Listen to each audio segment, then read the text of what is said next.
বিল্লু আর রংধনুর রহস্য। একদিন সকালে বিল্লু ঘুম থেকে উঠে দেখে আকাশে বিশাল এক রংধনু। সে খুবই অবাক। স্কুলে যাওয়ার সময় সে তার দুই বন্ধুকে মিনি আর টমিকে রংধনু দেখায়।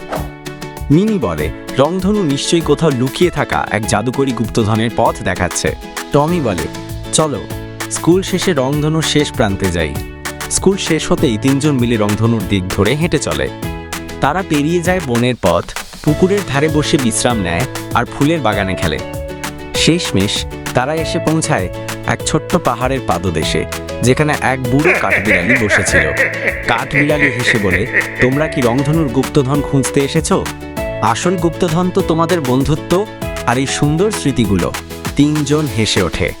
তারা বুঝতে পারে সত্যি বলতে রংধনুর শেষে কোনো সোনা না থাকলেও একসাথে সময় কাটানোই সবচেয়ে বড় আনন্দ।